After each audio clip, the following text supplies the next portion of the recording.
नमस्कार दोस्तों, हर्षित द्विवेदी एजुकेशन में आपका स्वागत है। मेरा नाम है विनीत सागर। आज हम डिस्कस करेंगे one nation one grid one frequency के बारे में। Recently power grid corporation of India limited ने one nation one grid one frequency achievement का फर्स्ट एनिवर्सरी सेलिब्रेट किया था। हमारे देश में जितने रीजनल ग्रिड्स हैं उन्हें एक सेंट्रल ग्रिड में कनेक्ट किया गया था लास्ट ईयर इसी टाइम पर, तो उसी का फर्स्ट एनिवर्सरी सेलिब्रेट किया था। तो आज इस वीडियो में हम one nation one grid one frequency के बारे में इन डिटेल डिस्कस करेंगे। शुरुआत करते हैं दोस्तों, सबसे पहले power grid corporation of India limited के बारे में। It is an Indian statutory corporation working under the parent head of ministry of power. क्या होता है इंडियन स्टैट्यूटरी कॉर्पोरेशन? देखिए, स्टैट्यूटरी बॉडी मतलब क्या होता है? जब कोई बॉडी पार्लियामेंट से पास किया हुआ एक एक्ट के अथॉरिटी पर बनता है उसे स्टैट्यूटरी बॉडी बोलते हैं। अब स्टैट्यूटरी कॉर्पोरेशन मतलब क्या है?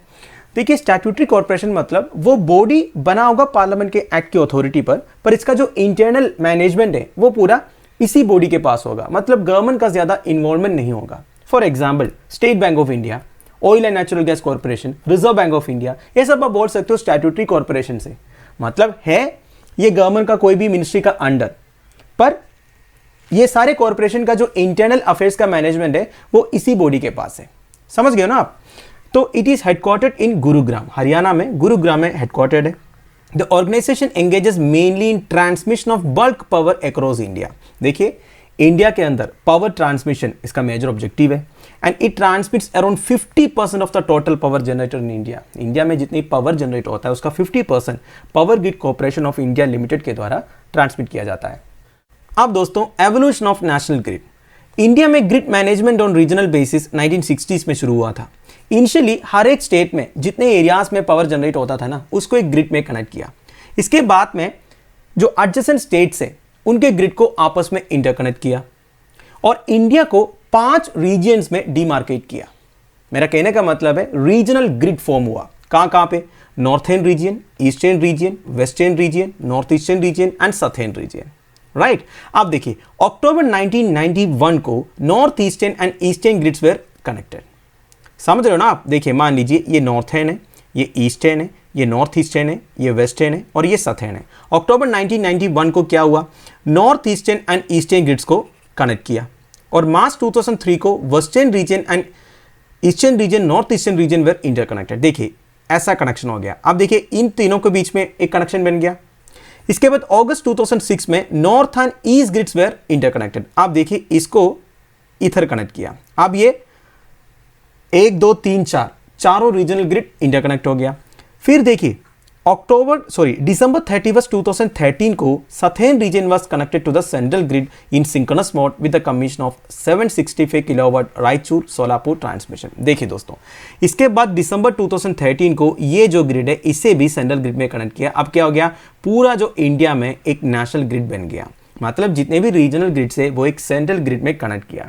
तो ये एक्चुअली कंप्लीट हुआ था जब 765 kilowatt Raichur Solapur transmission line को कमीशन किया गया था। रायचूर कहाँ पे? कर्नाटका में है। सोलापुर कहाँ पे? महाराष्ट्र में। And thereby achieving one nation one grid one frequency. समझ गए ना आप? मतलब जितने भी रीजनल ग्रिड से उन्हें एक एक करके आपस में इंटरकनेक्ट किया। फाइनली चारों को एक सेंट्रल ग्रिड में कनेक्ट करके one nation one grid one frequency setup हो गया। अब देखिए, the grid frequency are kept within the 49.90 to 50.05 hertz range. देखिए, जब आप रीजनल ग्रिड्स को इंटरकनेक्ट करते हो तो यूनिफॉर्म फ्रीक्वेंसी मेंटेन करना जरूरी है, नहीं तो काम नहीं होगा। वैसे इंडिया का यूनिफॉर्म फ्रीक्वेंसी कितना है? 50 हर्ट्ज है। इंडिया का जो स्टैंडर्ड इलेक्ट्रिक आउटपुट है ना दोस्तों, वो 230 वोल्ट 50 हर्ट्ज है। पर पूरी दुनिया में यही बात नहीं है। अगर आप यूनाइटेड स्टेट्स ऑफ अमेरिका में चले जाओगे, उधर का standard output 115 volt and 60 hertz है। मतलब इंडिया में जो इलेक्ट्रॉनिक अप्लायंसेस 50 हर्ट्ज में चलता है वो यूएसए में शायद नहीं चलेगा, क्योंकि उधर तो ज़्यादा हर्ट्ज की सप्लाई है। तो इंडिया में इस तरह 115 वोल्ट 60 हर्ट्ज की सप्लाई क्यों नहीं दे रहा है? देखिए, वैसे 115 वोल्ट सप्लाई देना अच्छा है ना, क्योंकि अगर किसी को करंट लगेगा तो कम वोल्टेज वाला लगेगा।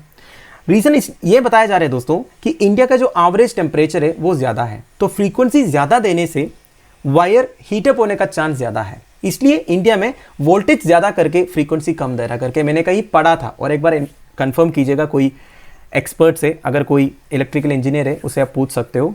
I am not an electrical engineer, इसलिए मुझे बेसिक आइडिया है बस, ठीक है। तो इंडिया का टोटल ट्रांसमिशन कैपेसिटी देख लीजिए, 1,12,250 मेगावाट है हमारा इंटर रीजनल ट्रांसमिशन कैपेसिटी, और 2022 एंड तक वो 1,18,740 मेगावाट तक इंक्रीज होने का एक्सपेक्टेशन है।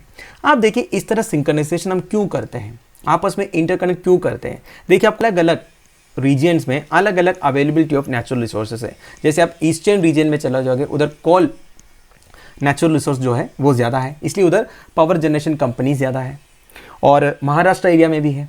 तो देखिए अलग अलग एरियाज में अलग अलग टाइप का इलेक्ट्रिसिटी जनरेशन होता है। जैसे आप साउथ की तरफ आओगे, केरला में तो हाइड्रो इलेक्ट्रिक जनरेशन ज़्यादा है। नॉर्थ में भी अगर आप जम्मू एंड कश्मीर, हिमाचल प्रदेश, उत्तराखंड में जाओगे, उधर भी हाइड्रो इलेक्ट्रिक पावर जनरेशन है। अब अलग अलग एरिया का जो पावर जनरेशन है वो एक सेंट्रल ग्रिड में कनेक्ट करने से जहां कम है उधर पहुंचा सकता है इलेक्ट्रिसिटी, है कि नहीं। तो बेसिक आइडिया दोस्तों, इस तरह क्यों इंटरकनेक्ट करते हैं, सबको यूनिफॉर्मली पावर सप्लाई करने के लिए, बस वही है, ठीक है। तो दोस्तों that's end of it. I hope आपको one nation one grid one frequency के बारे में थोड़ा बहुत आइडिया लग गया होगा। आप मुझे कमेंट बॉक्स में बता दीजिएगा, और कुछ बताना है कि इसके बारे में एग्जामिनेशन पर्सपेक्टिव में, तो ज़रूर मैं अलग एक वीडियो बना के आपको समझाने की कोशिश करूंगा। लेक्चर की PDF एज यूजुअल आपको टेलीग्राम चैनल में मिल जाएगा, जिसका लिंक नीचे प्रोवाइडेड है। Thank you for watching, bye bye, have a nice day.